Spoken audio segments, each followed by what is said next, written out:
Admiral Chris Hayes stood on the bridge of the newly formed command ship Unity, watching the largest fleet in galactic history prepare for battle.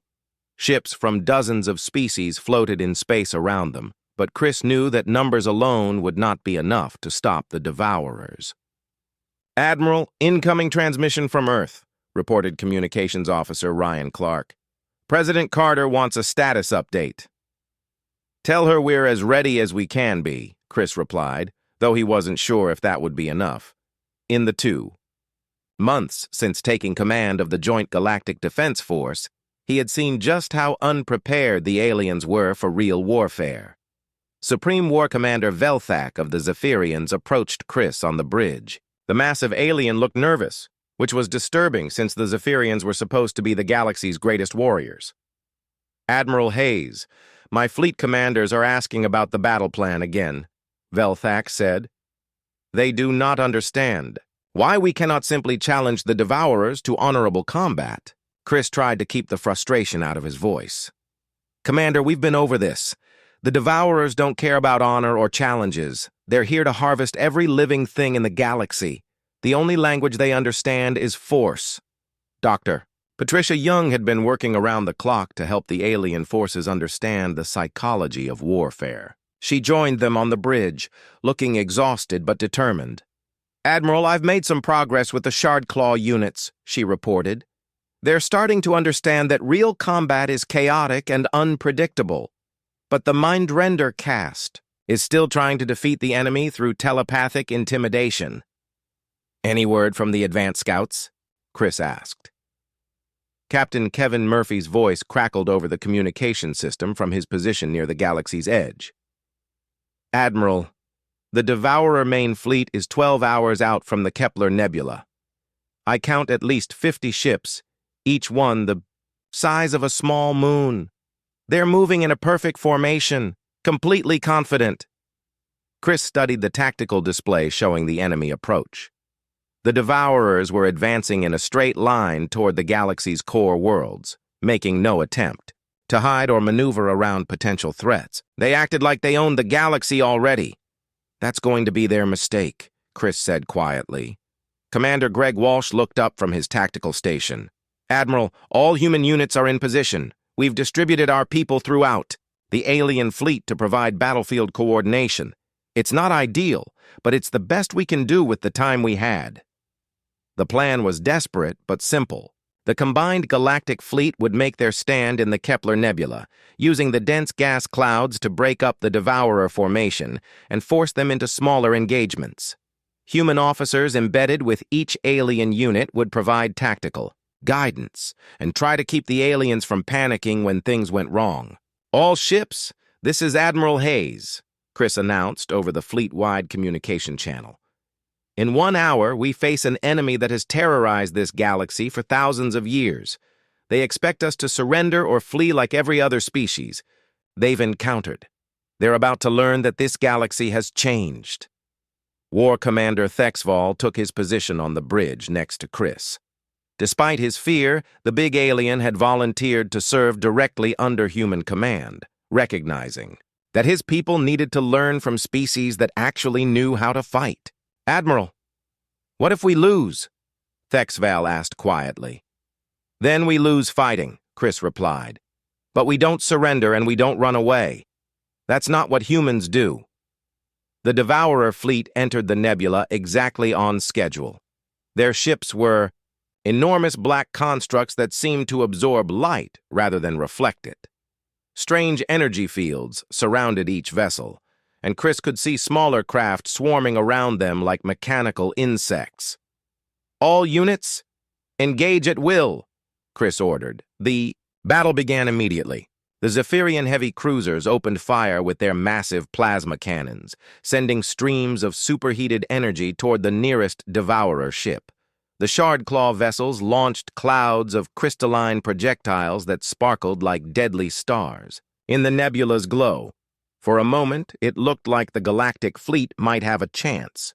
Their weapons were powerful, and they had the advantage of numbers. But then the Devourers began to respond. The enemy ships moved with impossible speed and precision, their hulls shimmering as energy shields deflected most of the incoming fire. Beams of pure destruction lanced out from the Devourer vessels, cutting through alien ships like they were made of paper. "Admiral, we're losing ships fast," reported Tactical Officer Maria Santos. "The enemy weapons are more powerful than anything in our database." Chris watched as a Void Strider destroyer simply vanished, consumed by some kind of energy field projected by a Devourer ship. Another alien vessel tried to ram the enemy but was caught in a tractor beam and slowly torn apart. "All human units, implement Plan Delta," Chris ordered. This was the moment they had trained for. Instead of fighting the traditional galactic way, with massive ships exchanging fire at long range, the human-led units began using guerrilla tactics. They broke formation and attacked from multiple directions, using the nebula's gas clouds for cover. Lieutenant Ben Garcia, now commanding a mixed squadron of human and Zephyrian fighters, led the first real success of the battle. Instead of engaging the Devourer ships directly, his fighters targeted their smaller support craft, disrupting their coordination. "Admiral, this is Garcia," came his voice over the radio. "The big ships are powerful, but their escorts are vulnerable. If we can take out enough of the small ones, the big ones become sitting ducks. All fighter squadrons, follow Garcia's lead," Chris ordered. "Hit the support craft first." The tide of battle began to shift.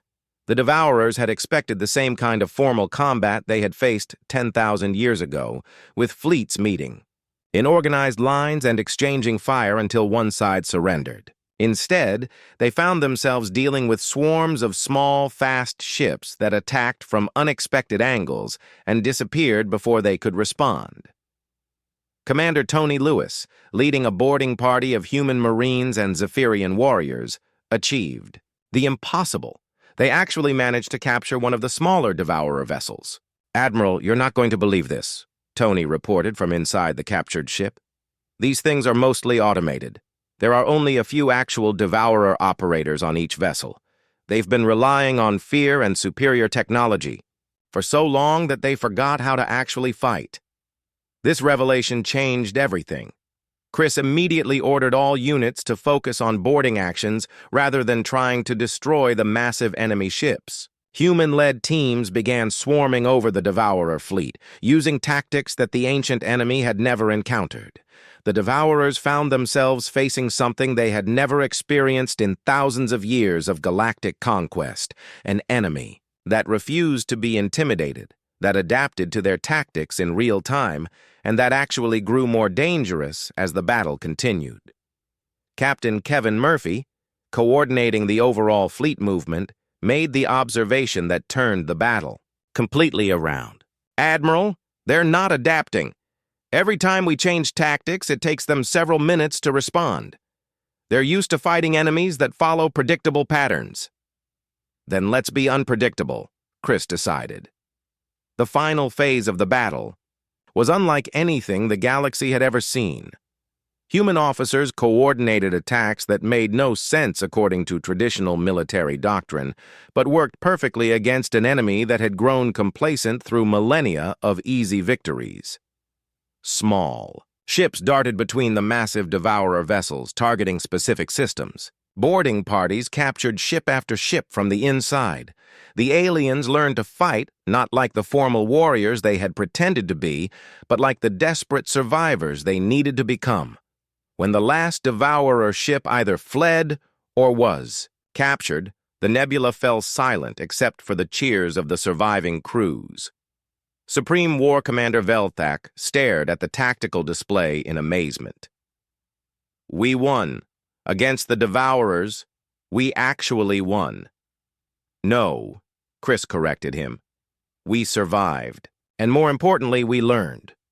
The Devourers will be back someday, but when they come, this galaxy will be ready for them." Dr. Patricia Young approached Chris with a smile on her tired face. "Admiral, I've been monitoring communications from across the galaxy. For the first time in 10,000 years, the various species are talking about working together instead of competing for dominance."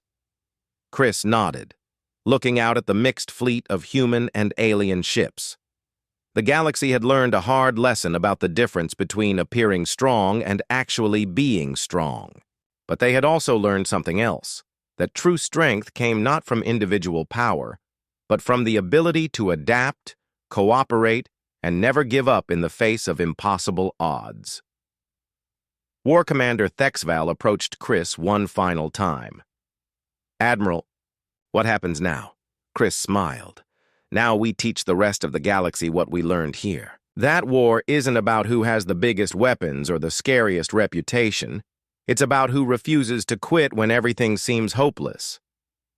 As the fleet began the journey home, Chris reflected on how much had changed. The galaxy had gained something it had never possessed before. The knowledge that they could face any threat and survive as long as they remembered the lessons that humanity had taught them.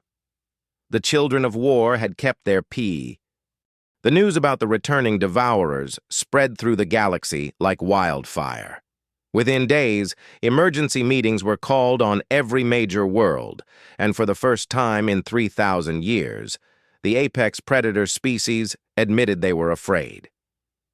Colonel Steve Barnes arrived on Kethmore with the largest human delegation yet. He was a tough military man who had studied every war in human history. With him came Dr. Laura Phillips, who specialized in helping people work together during crisis situations. Jake Morrison met them at the spaceport, but this time the atmosphere was completely different. Instead of curious crowds, the streets were filled with panicking aliens. The Zephyrians were trying to maintain order, but Jake could see the fear in their glowing eyes. "Colonel, the situation here is worse than we thought," Jake explained as they walked toward the government center. "These aliens have no idea how to handle a real threat. Their entire civilization is built on the idea that showing strength makes enemies surrender." Steve Barnes looked around at the chaotic streets. "What happens when the enemy doesn't surrender?" "That's what we're about to find out," Jake replied grimly. Inside the government building, they found War Commander Thexval arguing with a group of military leaders. When he saw the humans, he rushed over to them. "Colonel Barnes, your people must help." "Us," Thexval said urgently. "The council has been meeting for 3 days, but we cannot agree on what to do. Half want to evacuate the galaxy entirely. The other half want to hide and hope the Devourers pass us by." "What about fighting?" Steve asked. Thexval looked confused. "Fighting? But the Devourers defeated the entire galaxy 10,000 years ago. How can we fight beings that powerful?" Steve exchanged a look with Jake. "Commander, they didn't defeat the galaxy. The galaxy defeated itself. Most species chose suicide rather than face an unknown enemy." "But surely the Devourers must have been incredibly powerful to inspire such fear," Thexval protested. Dr. Laura Phillips stepped forward. "Commander, may I examine your military training procedures? I'd like to understand how your forces prepare for combat." Thexval led them to the Military Training Center, a massive complex filled with obstacle courses and combat simulators. But as they watched the Zephyrian soldiers practice, Steve began to understand the real problem. "This isn't military training," he told Jake quietly. "This is elaborate performance art." The Zephyrian soldiers moved through their exercises with perfect precision, but everything was choreographed. Each movement was planned in advance, with no room for adaptation or improvisation. When Steve asked to see them practice against unexpected situations, the results were disastrous. "They've never learned to think on their feet," Laura observed. "Their entire military doctrine is based on intimidating enemies into surrender before any real fighting begins." Meanwhile, Dr. Carl Mitchell was working with alien scientists to study the approaching threat. He had set up a laboratory in the Archive of Veltar, where he could access both the ancient records and modern sensor data. "The gravitational readings are getting stronger," Carl reported during their daily briefing. "Whatever these Devourer ships are, they're massive. Each one is the size of a small moon." Navigator Pete Rodriguez had been tracking the enemy fleet's approach with engineer Sophie Turner. "Colonel," Based on their current speed and trajectory, they'll reach the outer colonies in about 4 months. The main population centers will be hit 2 months after that.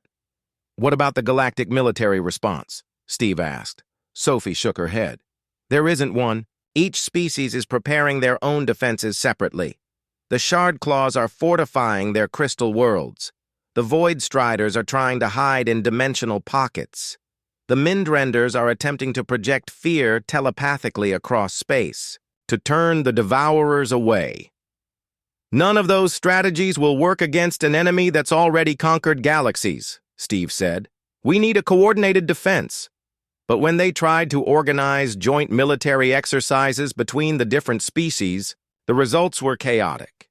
The aliens had no experience working together in combat situations. Their idea of cooperation was taking turns to demonstrate their individual strength. Tony Lewis, who had been training with various alien warriors, made a disturbing discovery.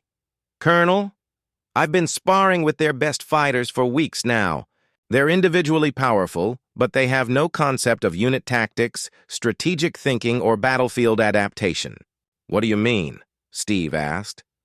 Watch this, Tony said, leading them to a training area where he had set up a simple exercise.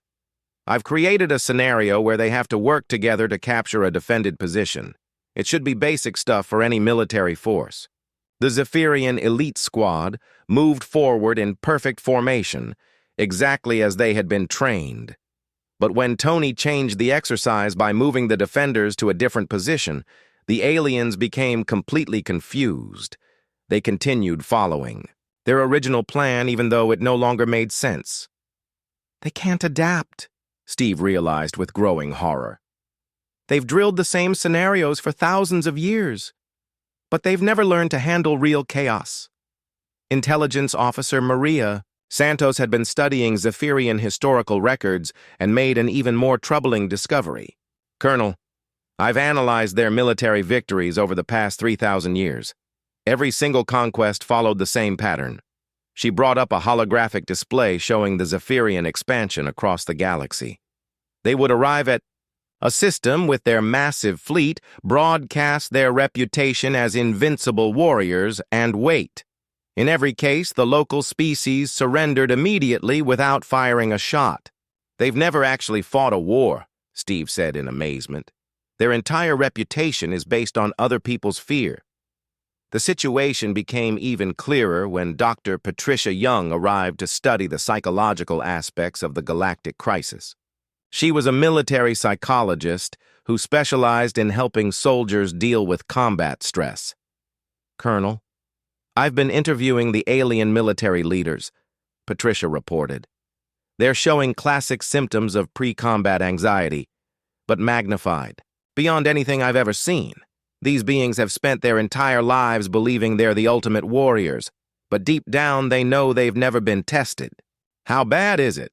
Steve asked. I've seen Zephyrian commanders break down in tears when asked to plan actual battle strategies. Their whole identity is built on a lie, and now they're facing an enemy that might call their bluff. The true scope of the problem became clear when Commander Greg Walsh arrived with a team of tactical specialists. Greg was known throughout Earth's military as one of the best strategic minds of his generation. Colonel, I've been running simulations based on what we know about the Devourers, Greg reported. The ancient records describe their tactics from 10,000 years ago. They seem to rely on overwhelming technological superiority and psychological warfare. Can the galactic forces stand against them? Steve asked. Greg shook his head grimly. Not as they are now. The alien fleets are powerful, but they're designed for show rather than actual combat. Against an enemy that fights back, they'll crumble in minutes. The full extent of the crisis hit home when Captain Kevin Murphy brought news from the outer systems. Kevin commanded a fast scout ship that had been monitoring the galaxy's edge. Colonel, the Devourers have arrived at the first colonies, Kevin reported. I watched the entire engagement from long range. What happened? Steve asked, though he dreaded the answer. The local defense fleet was mostly Void Striders, about 50 ships total. When the Devourer vessel appeared, they broadcast the standard challenge and demanded surrender. The Devourer ship didn't respond. It just started harvesting the planet. Did the Void Striders fight back? Kevin's face was grim. They tried, Colonel, but when their intimidation tactics failed and the enemy didn't retreat, they panicked. Half the fleet fled immediately. The other half attacked in a completely unorganized rush and were destroyed in minutes. How long did the planet last? 6 hours, Kevin said quietly. The Devourer ship broke it down into raw materials and moved. On to the next system. The room fell silent as the implications sank in. The galaxy's most feared warriors had lasted 6 hours against a single enemy vessel. We're not dealing with a military invasion, Steve realized. We're dealing with exterminators who are surprised to find anything still alive. War Commander Thexval, who had been listening to the report, spoke in a voice barely above a whisper. Then we are doomed. If the great Void Strider fleet could not stop even one Devourer ship, what hope do any of us have? Steve looked around the room at the faces of his team, both human and alien. The aliens were terrified, ready to give up before the real fight had even begun. But the humans looked different. They looked determined. Commander, Steve said firmly, the Void Striders failed because they didn't know how to fight a real war. But we do. Humans have been fighting and surviving for our entire history. We've never known a galaxy without conflict. But surely even humans cannot stand against such power, Thexval protested. Maybe not, Steve admitted. But we're going to try, because that's what we do. When faced with impossible odds, humans don't surrender. We adapt, we learn, and we fight harder. As reports came in of more colonies falling to the Devourer advance, Steve began to understand the real situation the galaxy was facing. 3 weeks after the combat trial, Dr. Frank Coleman arrived on Kethmore aboard the human diplomatic ship Aurora. He was a tall, thin man who spent most of his time studying old ruins and ancient artifacts. With him came Dr. Nina Roberts, a historian who had spent years learning about dead civilizations on Earth. Jake Morrison met them at the spaceport, relieved to see more humans.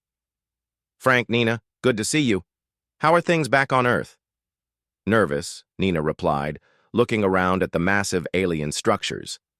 President Carter is worried about what we might have gotten ourselves into out here. She sent us to learn everything we can about these aliens and their history. Frank was already taking pictures of the Zephyrian buildings with his scanner. Fascinating architecture. Very militaristic, but the construction techniques are actually quite advanced. How long have they been the dominant species? They claim 3,000 years, Jake said. But something doesn't feel right about their story. They act like warriors, but there's something artificial about it. War Commander Thexval approached them, flanked by 2 guards. Over the past weeks, he had become almost friendly with the humans, though he still seemed confused by their peaceful nature. The Council has agreed to let your scholars visit the Archive of Veltar, he told them.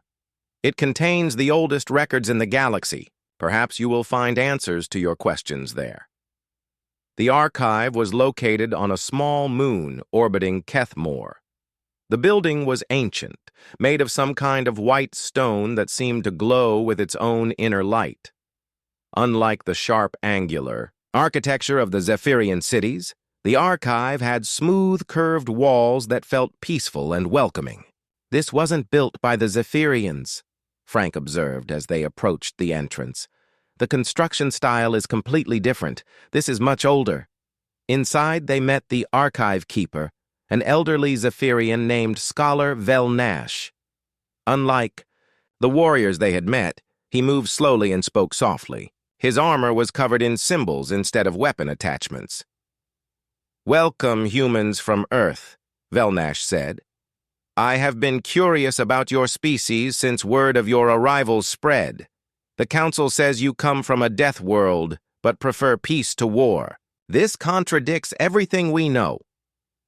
Nina stepped forward. Scholar Velnash, We're hoping to learn about the history of the galaxy. How did the current order of apex predator species come to be? The old Zephyrian's eyes grew distant. A long and sad story, that one. Come, let me show you the records. He led them through halls lined with crystalline storage devices that hummed softly with energy. The deeper they went into the archive, the older the records became. Here, Velnash said, stopping at a section where the crystals glowed with a different color. These contain the oldest surviving records, from before the Great Silence. The Great Silence? Frank asked. The event that changed everything, Velnash explained. 10,000 years ago, the galaxy was very different. Hundreds of thousands of species lived in peace, sharing knowledge and art. Then, in the span of a single year, 99% of all civilizations simply vanished. Nina felt a chill run down her spine. Vanished? What happened to them? No one knows for certain, the scholar replied. They left no signs of battle, no evidence of disease or natural disaster. They were simply gone one day, leaving behind empty worlds and silent cities. Frank was already examining the crystal storage devices. Can we access these records? Of course, but I must warn you, what you will find may disturb you. The first, records they accessed showed a galaxy full of life and wonder. Peaceful species traded freely between stars, sharing art, science, and philosophy. There were no weapons in space, no military fleets, no talk of conquest or domination. This is incredible, Nina whispered as images flowed across the viewer. Look at these civilizations. They were more advanced than anything we have today, but they focused on beauty and knowledge instead of war. What happened to change all this? Frank asked. Velnash operated the controls, bringing up records from the final years before the Great Silence. Here you can see the beginning of the end. The peaceful species detected something approaching from beyond the galaxy, something that terrified them. The record showed increasingly desperate communications between worlds. The peaceful civilizations had detected massive objects moving through the void between galaxies, approaching their spiral arm with obvious purpose. They called them the Devourers, Velnash said quietly. The records described them as beings that consumed entire civilizations, leaving nothing behind but empty space. Nina read through the translated text, her face growing pale. Frank, look at this. The peaceful species tried everything to prepare for the invasion. They built defenses, tried to hide, even attempted to flee to other galaxies. But in the end, most of them chose a different path. What path? Frank asked. Mass extinction, Nina said, her voice barely above a whisper. Rather than face the Devourers, entire civilizations chose to destroy themselves. They believed it was better to die on their own terms than to be consumed by the enemy. Velnash nodded sadly. Only a few species chose to fight instead of surrender. The ancestors of the Zephyrians, the Shardclaws, the Void Striders, and a handful of others. But the Devourers never came. Never came? Frank looked confused. What do you mean? After the Great Dying, the Devourers simply left. They departed the galaxy without ever making contact with the surviving species. We believe they were satisfied with the harvest and moved on to hunt elsewhere. The implications of this hit Nina like a physical blow. So, the current galactic civilization, all this focus on strength and warfare, it's based on trauma from something that happened 10,000 years ago? Yes, Velnash confirmed. The survivors convinced themselves that only the strong had lived through the Great Silence. They built their entire culture around the idea that weakness leads to extinction, but they never actually fought the Devourers. They simply outlived the mass suicide. Frank was studying more recent records now. Scholar Velnash, these military records from the Zephyrian conquests, I'm seeing a pattern here. Every species they defeated surrendered immediately upon seeing their fleets. That is correct, the scholar admitted. The Zephyrians have never actually fought a war against an enemy that refused to give up. Their reputation for invincibility comes from facing opponents who were already programmed to surrender rather than fight. Nina looked up from her research with excitement and horror. Frank, I found something else. Records of the final days before the Great Silence mention desperate searches for something called Children of War, or Spawn of Conflict. The peaceful species were looking for warriors who might stand against the Devourers. Children of War? Frank read over her shoulder. What does that mean? Velnash looked thoughtful. We always assumed it referred to species like the Zephyrians, but now that I have met humans, I wonder if we misunderstood. What do you mean? Nina asked. The peaceful species had never experienced real warfare. To them, any violent species would seem like ultimate warriors. But humans come from a world where conflict and cooperation evolved together. You learn to wage war and make peace with equal skill. Perhaps that is what the ancient records really meant by children of war. Frank had moved to another section of the archive and was scanning through technical records. Nina, come look at this. These are gravitational sensors from the galaxy's edge. Recent readings. Nina joined him and felt her blood turn cold. Those are artificial structures, massive ones, sitting in the void between galaxies. And according to these readings, Frank said grimly, they're starting to move again. Velnash hurried over to see what they had found. When he saw the sensor data, his face went pale even for a Zephyrian. By the ancestors, he whispered, the Devourers are returning. How long do we have? Nina asked. Frank checked the data again. Based on their approach speed and current position, maybe 6 months before they reach the outer systems. We need to warn the Council immediately, Velnash said, but his voice carried no hope. Though I fear it will do little good. The galaxy has forgotten how to truly fight.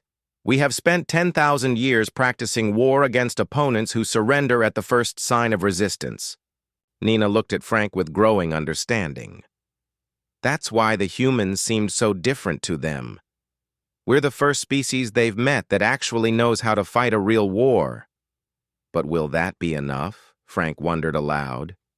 If these Devourers were scary enough to make an entire galaxy choose death over facing them, what chance do we have? As they prepared to return to Kethmore with their terrible news, none of them noticed the small signal that had begun broadcasting from the ancient structures at the galaxy's edge, a signal that had been dormant for 10,000 years but was now reaching out across the void, calling its masters home to finish what they had started. The Devourers had tasted this galaxy before and found it good. Now they were coming back to complete their harvest. But this time, they would find something waiting for them that had never existed in the galaxy before. A species that grew stronger through conflict, that refused to surrender, and that treated war not as an ending, but as a beginning.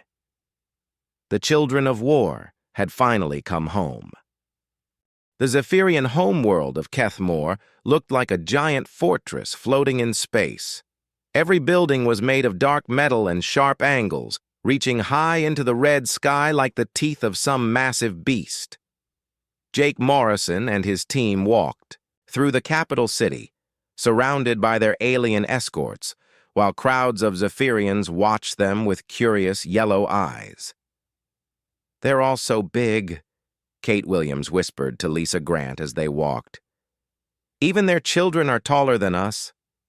Lisa nodded, trying not to stare at the alien architecture. Everything here was built for war. The buildings had weapon ports instead of windows, and the streets were wide enough for military vehicles to move through quickly.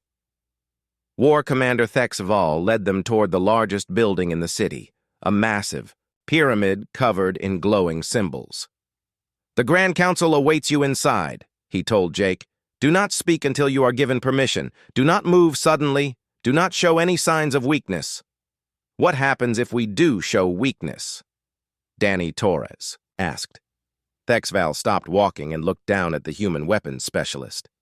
Then you will be classified as prey species and dealt with accordingly. They entered the pyramid through doors that were 30 feet tall.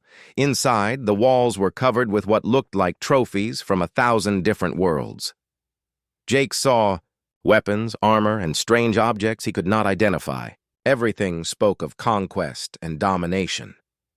The Grand Council chamber was enormous, with a curved ceiling that disappeared into darkness above them. Around the room sat the most terrifying collection of beings Jake had ever imagined. Each species looked like it had been designed specifically for killing.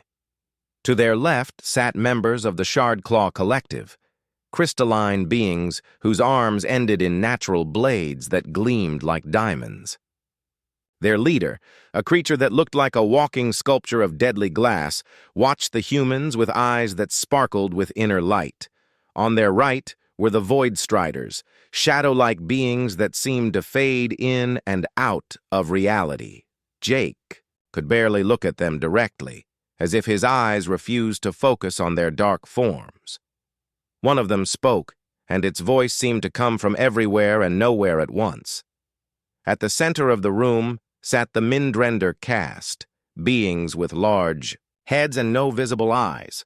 Jake felt a strange pressure in his mind when he looked at them, as if something was trying to push its way inside his thoughts. "Humans from the Death World Earth," announced a massive Zephyrian who sat on a throne made from what looked like the bones of some enormous creature.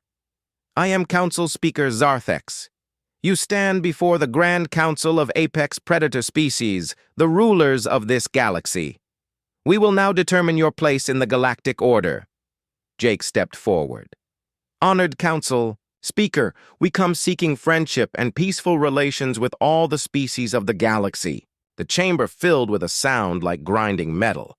It took Jake a moment to realize the aliens were laughing. "Friendship?" Speaker Zarthex repeated. "Peaceful relations? You speak like a prey species, yet you come from a super death world. This contradiction puzzles us." A member of the Shardclaw Collective stood up, its blade arms ringing like bells as they moved. "Perhaps they are lying about their origin. No true Death World species would speak of peace."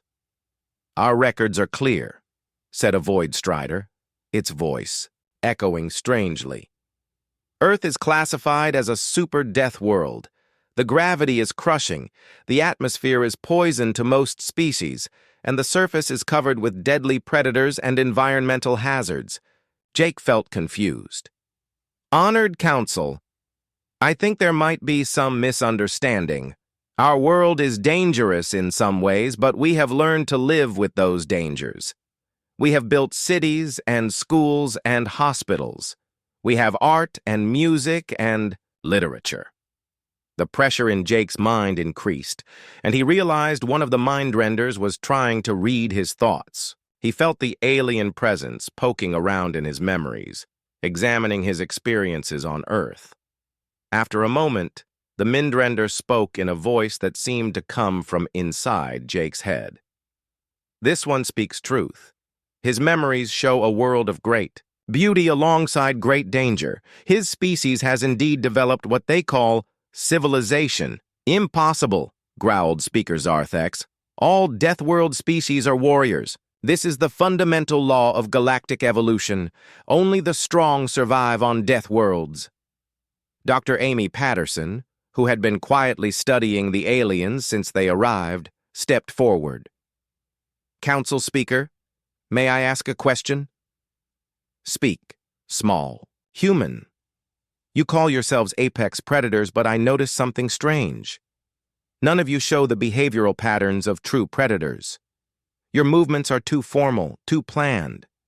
Real predators are always alert, always ready to hunt or defend. You seem more like performers." The chamber went silent.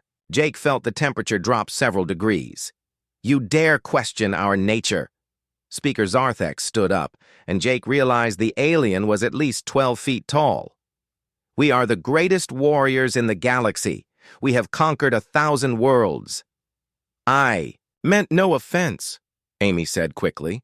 "I was simply making an observation based on my studies of predator behavior." Meanwhile, Ryan Clark had been working with his portable communication equipment, trying to maintain contact with Earth. "Captain," he whispered, "I've been monitoring their communication frequencies. Something strange is going on."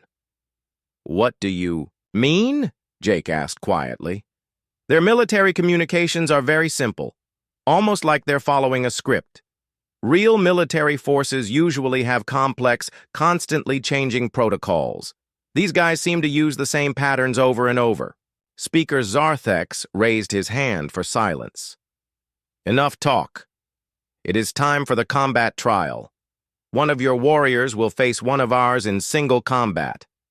This will determine your species' rank in the galactic hierarchy." Jake felt his heart sink. "Council Speaker, we prefer not to fight. Surely there must be another way to prove our worth." "There is no other way," the Speaker declared. "Combat is the only true measure of strength. Choose your champion." Jake looked at his team. Danny Torres stepped forward. "I'll do it, Captain. I've had military training." But before Jake could respond, Ben Garcia, one of the security officers who had come on the shuttle, volunteered. "Let me handle this, sir. I was a Marine before I joined the space program." The aliens chose their champion, a massive Zephyrian warrior named Kethmore, after their homeworld. He was even larger than the others, with scars covering his armored hide and weapons built into his hands. The combat area was a circular platform in the center of the chamber. Ben stepped onto it, looking tiny compared to his opponent. The aliens expected to see savage human fury, the legendary combat skills of a Deathworld species. Instead, Ben did something that shocked everyone in the room. He bowed respectfully to his opponent. "I'm ready when you are," Ben said calmly. Kethmore charged forward with a roar that shook the chamber. His claws extended, ready to tear the human apart. Ben stepped aside at the last second, using the aliens' momentum against him. Kethmore crashed into the wall behind where Ben had been standing. The aliens watched in confusion as Ben continued to dodge and deflect rather than attack. He moved with smooth, controlled motions, never seeming angry or desperate. When Kethmore swung his massive fists, Ben simply wasn't there anymore. After several minutes of this, the alien warrior was breathing heavily. Ben, meanwhile, looked like he was just getting warmed up. "Why do you not attack?" Kethmore demanded. "Fight me properly."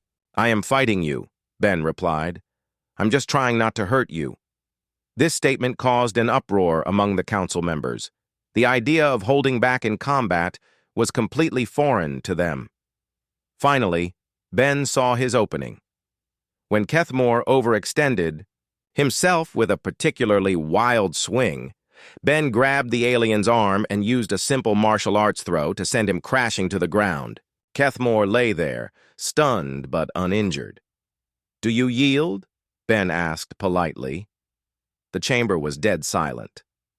Kethmore, the Zephyrian champion, had been defeated by a human who seemed to be holding back the entire time.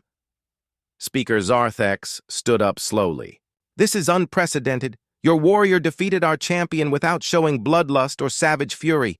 He fought with restraint and skill rather than raw aggression." Jake seized the moment. "Honored Council, perhaps there are different ways to be strong.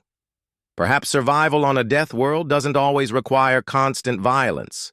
The council members began talking among themselves in their various languages. Jake could sense that something fundamental had shifted in their understanding. Finally, Speaker Zarthex spoke again. "Humans of Earth, you have presented us with a puzzle that challenges everything we know about Deathworld species. We must study this further. You will remain as our guests while we decide what to do with you." As they were escorted to their quarters, Jake couldn't shake the feeling that they had stumbled into something much bigger than first contact. These aliens ruled the galaxy through strength and fear, but they seemed to have forgotten what real strength actually looked like. And somehow Jake suspected that humans were about to remind them. Captain Jake Morrison stood on the bridge of the starbound horizon, watching the stars through the main viewing screen. His ship had been traveling for 6 months, moving deeper into space than any human had ever gone before. The mission was simple: find other life in the galaxy and make contact. "Captain, I'm picking up something strange on the sensors," said Lisa Grant from her station. She was the ship's navigator, and her voice carried a note of excitement mixed with worry. Jake walked over to her console. "What kind of something?" "It's big. Really big. And it's moving toward us fast." Lisa's fingers danced across her controls, pulling up more data.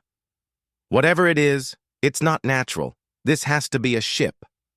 Danny Torres looked up from his weapons station. He was a big man with rough hands who had served in Earth's military before joining the space program. "Captain, should I power up our defenses?" Jake thought for a moment. They had come out here to find aliens, and now it looked like aliens had found them first. "Not yet, Danny. Let's see what they want first." Kate Williams, the chief engineer, spoke up from the back of the bridge. "Captain, their ship is huge. I mean really huge. Our entire vessel could fit inside their cargo bay. If they wanted to destroy us, we wouldn't stand a chance anyway." The alien ship appeared on their screen. A few minutes later, it was dark gray and covered in sharp angles that made it look like a giant weapon floating in space. Strange symbols glowed along its hull, and Jake could see smaller ships flying around it like bees around a hive. "They're sending us a message," Lisa reported. "It's coming through on multiple frequencies. They must have studied our communications somehow." "Put it through," Jake ordered. The screen flickered, and suddenly they were looking at the most terrifying creature Jake had ever seen. It stood at least 9 feet tall, with dark green skin that looked like natural armor. Its face was long and narrow, filled with sharp teeth, and its eyes glowed with a cold intelligence. When it spoke, its voice was deep and rumbling. "Small creatures from the death world called Earth," it said. "I am War Commander Thexval of the Zephyrian Empire. Your world has been marked in our databases as a super death world, which means you must be great warriors. We challenge you to combat trials to determine your place in the Galactic Order." Jake felt his crew tense up around him. Danny's hand moved toward his weapon controls, but Jake held up a hand to stop him. "Greetings, War Commander Thexval," Jake replied, trying to keep his voice steady. "I am Captain Jake Morrison of the human exploration vessel Starbound Horizon. We come in peace, seeking friendship and trade with other species in the galaxy." There was a long pause. The alien's expression changed to something that might have been confusion. "Peace?" Thexval repeated the word like he had never heard it before. "You speak of peace? But you come from a death world. All death world species are warriors. This is known throughout the galaxy." "What exactly is a death world?" Jake asked. "A planet so dangerous that only the strongest and most violent species can survive there," Thexval explained. "Your Earth has massive predators, deadly weather, poisonous plants, and countless ways to kill. Only apex predators could evolve on such a world. You must be the greatest warriors in this sector of space." Lisa leaned over to Jake and whispered, "Captain, I think he's talking about lions and tigers and hurricanes. Things we deal with every day." Jake nodded and turned back to the screen.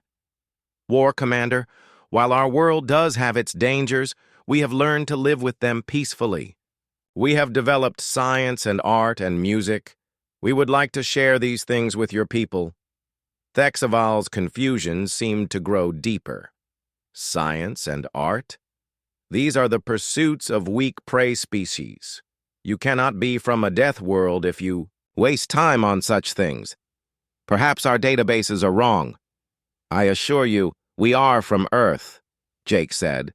"But we prefer to solve problems through talking and cooperation rather than fighting."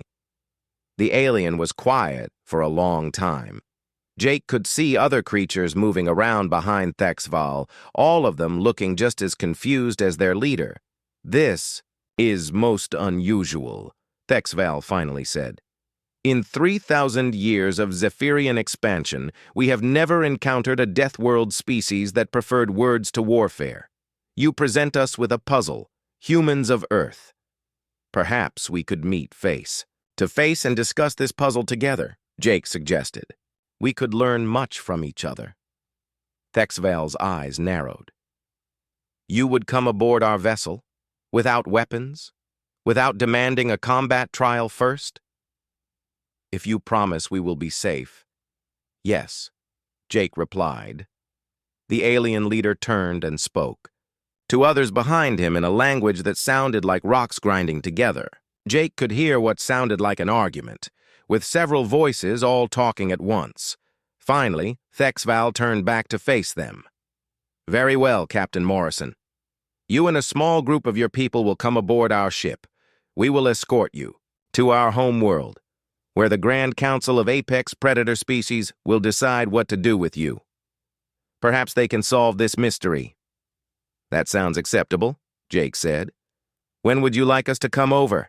Immediately, Thexval replied. Our transport shuttle is already approaching your vessel. Bring no more than 4 of your people. And Captain? Yes? If this is some kind of trick, if you are hiding your true warrior nature, the Council will discover it. And if they decide you are weak prey pretending to be predators, the consequences will be severe. The screen went dark, leaving the bridge in tense silence. Captain, Danny said, this feels like a trap. These aliens are clearly dangerous. Maybe we should try to run. Where would we run to, Danny? Jake asked. We're 6 months from Earth, and their ship is 10 times bigger than ours. Besides, we came out here to make contact with aliens. Well, mission accomplished. Kate laughed nervously. Some contact. They think we're supposed to be savage warriors, and they're disappointed that we're not. That might actually work in our favor, Jake said thoughtfully. If they expected us to be violent and we're not, maybe they'll underestimate us. Lisa looked up from her console. Captain, their shuttle is docking with us now. Are you really going over there? Yes, Jake decided. Lisa, you and Danny and Kate are coming with me. If something happens to us, the rest of the crew should try to get back to Earth and warn them about what we found out here. As they prepared to meet the aliens face to face, Jake wondered what they were getting themselves into. These Zephyrians seemed to rule a large part of the galaxy through force and violence. Every species they knew was apparently focused on war and combat, except humans. Somehow, humans had developed differently, and Jake had a feeling that difference was going to be very important in the days to come. The shuttle bay doors opened, and Jake got his first look at the aliens in person. They were even more intimidating up close, their armor-like skin gleaming under the ship's lights. But as scary as they looked, Jake noticed something odd. For creatures that claimed to be warriors, they moved very carefully, almost cautiously. It was as if they were afraid of something. But what could scare beings this powerful?